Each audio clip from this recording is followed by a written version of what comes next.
नमस्कार मित्रों, आज के वीडियो में हम बात करेंगे समास के ऊपर एक शॉर्ट ट्रिक के बारे में। अगर आप कोई भी कॉम्पिटिटिव एग्ज़ाम देने जा रहे हैं या अपनी रूटीन पढ़ाई के लिए भी अगर आप समास को एक शॉर्ट ट्रिक के माध्यम से याद करना चाहते हैं तो ये शॉर्ट ट्रिक आशा है कि आपके लिए उपयोगी सिद्ध होगी। शॉर्ट ट्रिक है, तत्पर है, द्विज द्वंद्व को अव्यय कर्म बहुरूप है, विभक्त संख्या और अव्यय प्रथम, उपमा विशेष अन्यार्थ है। इसमें तत्पर जो शब्द है उससे तत्पुरुष समास, द्विज जो शब्द है उससे द्विगु समास, द्वंद्व शब्द से द्वंद्व समास, अव्यय शब्द से अव्ययी भाव समास और कर्म शब्द से कर्मधारय और बहुरूप से बहुब्रीहि समास का बोध हम यहाँ पर करते हैं।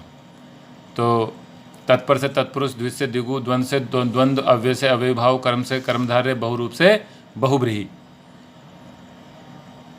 दूसरी पंक्ति में विभक्त संख्या और अव्यय प्रथम, उपमा विशेष अन्यार्थ है। तो तत्पुरुष जो समास है उसमें विभक्ति का लोप होता है, इसलिए विभक्त से विभक्ति का लोप।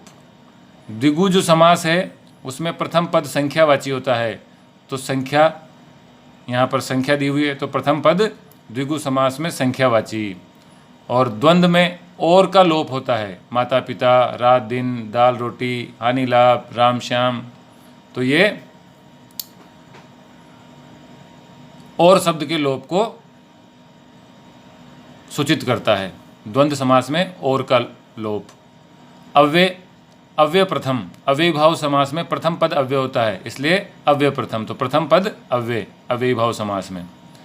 उसके बाद अपन चलते हैं कर्मधारय समास पर। तो कर्मधारय समास में प्रथम और द्वितीय पद में उपमान उपमेय और विशेषण विशेष्य का संबंध होता है। यहाँ देखते हैं अपन, ये कमल नयन, मुखचंद्र, मृगनयनी, महापुरुष, श्वेतपत्र।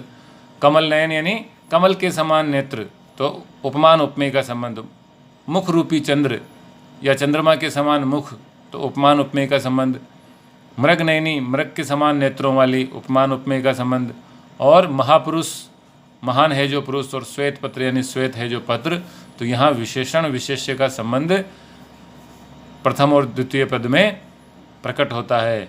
तो यहाँ उपमा विशेष यानी उपमा से उपमेय उपमान या उपमान उपमेय और विशेष से विशेषण विशेष्य के संबंध का बोध होता है।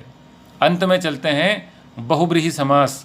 तो अन्यार्थ शब्द यहाँ दिया हुआ है, तो बहुब्रीहि समास में अन्यार्थ का बोध होता है। घन श्याम, तो इसका शाब्दिक अर्थ तो होता है काले बादल, लेकिन इसका अन्यार्थ निकलता है भगवान कृष्ण। तो घनश्याम जो शब्द है वो भगवान कृष्ण के लिए प्रयुक्त होता है। उसी प्रकार नीलकंठ, शाब्दिक अर्थ तो नीलाकंठ, लेकिन नीलाकंठ है जिसका यानी भगवान शंकर।